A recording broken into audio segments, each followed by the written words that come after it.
sebuah kampung yang berada di jantung Waikabubak, Sumba Barat, Nusa Tenggara Timur. Kampung adat yang bertahan di tengah gempuran modernisasi yang siap menggoyang tradisi. Inilah Kampung Tarung,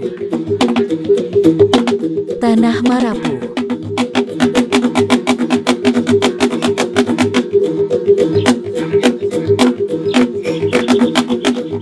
Desa adat identik dengan lokasinya yang terpencil jauh dari keramaian, hingga mampu menggenggam kental tradisi. Namun, tidak bagi Kampung Tarung.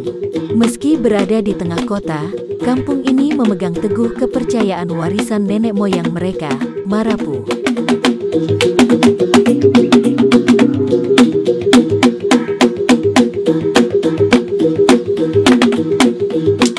Nama Tarung berarti tempat yang tinggi. Senada dengan letaknya, kampung ini berada di bukit dan dikelilingi pemukiman serta persawahan. Memasuki kampung ini, pandangan kita akan tertuju pada bentuk kampung yang kental nuansa megalitik.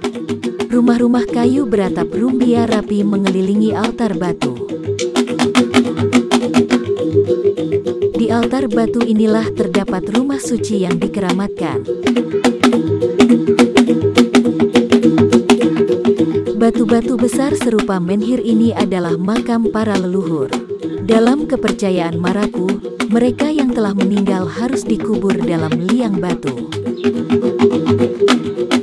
Ritual noba menjadi salah satu yang sering dilakukan dalam kepercayaan Marapu.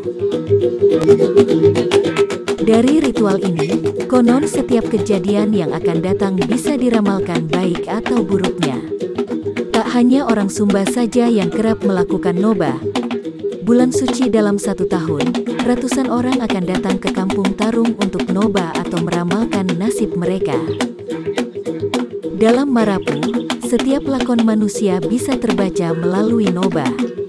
Keberuntungan atau kesialan mereka akan tersurat melalui usus ayam yang mereka persembahkan kepada leluhur.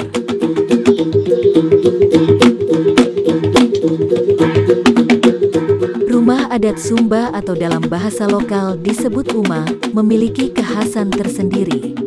Rumah ini terbuat dari kayu ulin beratap rumbia yang disusun tanpa menggunakan paku. Pembangunan rumah adat harus melalui ritual yang mengorbankan puluhan atau bahkan ribuan babi dan kerbau.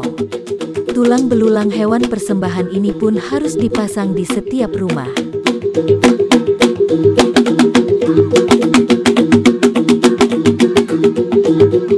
Setiap uma dibuat dalam 3 tingkatan. Uma diibaratkan sebagai tubuh manusia. Setiap elemen uma memiliki fungsi dan filosofi tersendiri.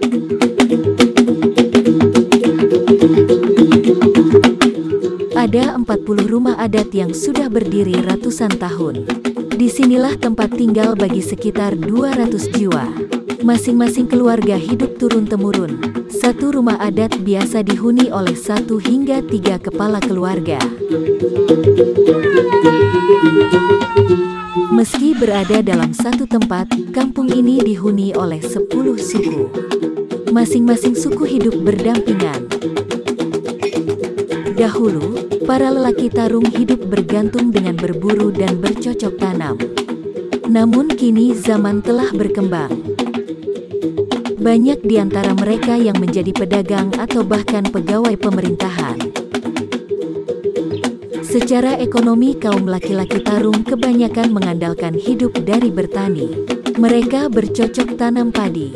Selepas panen raya ini kampung adat akan mengadakan bulan suci, di mana di dalamnya tidak boleh ada pesta adat dan musim tanam. Sementara itu, para perempuan masih diperbolehkan untuk menganyam maupun memintal. Sejak dibukanya Kampung Tarung sebagai destinasi wisata, membuat kerajinan tenun dan anyaman menjadi sumber pendapatan lain. Bahan baku bola-bola menggunakan daun lontar yang tidak bisa diperoleh di sekitar Waikabubak. Karena itu, para perempuan Tarung harus menempuh perjalanan menuju Waingapu, Sumba Timur, hanya untuk berbelanja daun lontar. Dalam tradisi masyarakat Sumba, bola-bola atau keranjang lontar ini memiliki peran besar dalam tatanan kehidupan mereka. Segala ritual dalam adat masyarakat diharuskan memakai bola-bola. Biaya produksi yang mahal, serta pembuatan bola-bola yang rumit, membuat tak banyak perempuan kampung Tarung yang menekuni kerajinan ini.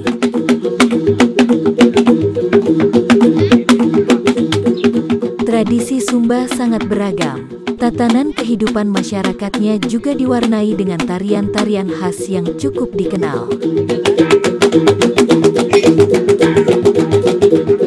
Inilah Woleka dan Kaku, dua tarian berkesinambungan yang menjadi identitas asli orang Sumba.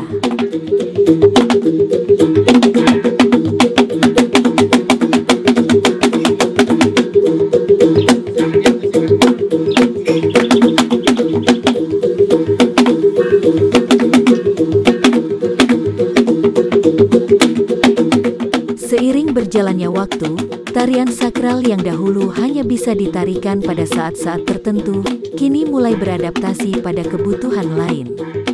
Kain tenun tidak bisa dilepaskan dari masyarakat Sumba. Jauh sebelum pabrikasi benang dan kain, para perempuan Sumba telah mampu menciptakan kain tenun kualitas terbaik dari tangan-tangan mereka. Dan kini, setelah pabrikasi benang dan kain menguasai seluruh industri konveksi modern, di Pulau Marapu inilah sebagian perempuan Sumba masih kokoh mempertahankan warisan leluhur mereka yang sangat berharga. Mereka tak pernah main-main dengan tahapan pemintalan benang. Serat-serat kapas pun harus diuraikan sedikit-sedikit, agar benang yang dihasilkan padat dan kuat. Hebatnya lagi, saat proses pewarnaan benang, dengan menggunakan bahan alami, perempuan Sumba sedikitnya bisa menghasilkan 20 warna berbeda untuk kain tenun mereka. Buah sirih dan daun jati adalah sedikit dari puluhan bahan pewarna alami yang biasa dipakai untuk mewarnai benang.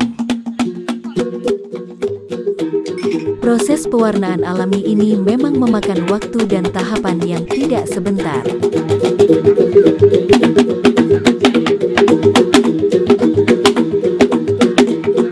Daun biduri yang telah dibersihkan, dicampur air garam dan kemiri. Campuran ini merupakan tahap paling awal dalam proses pewarnaan benang. Campuran inilah yang membuat warna alami bisa menempel dan meresap dengan baik.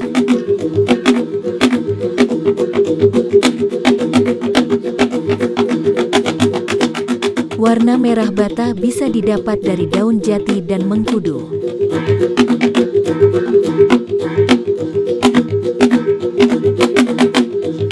Di Kabupaten Sumba Barat Daya setidaknya ada 175 kelompok tenun.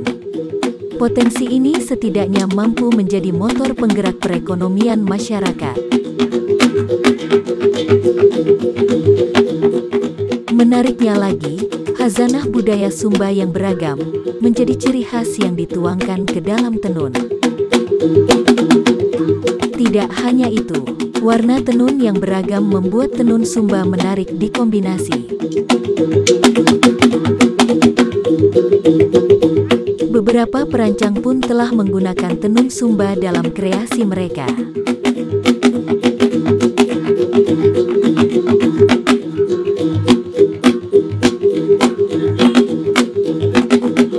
Sumba adalah tanah penuh tradisi.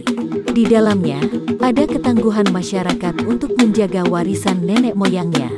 Sumba, nusa penuh pesona.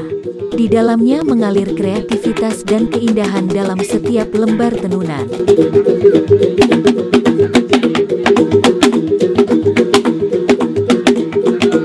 Di sanalah tergambar Nusantara. Pulau kaya tak hanya rupa tapi juga jiwa yang tak lekang oleh masa.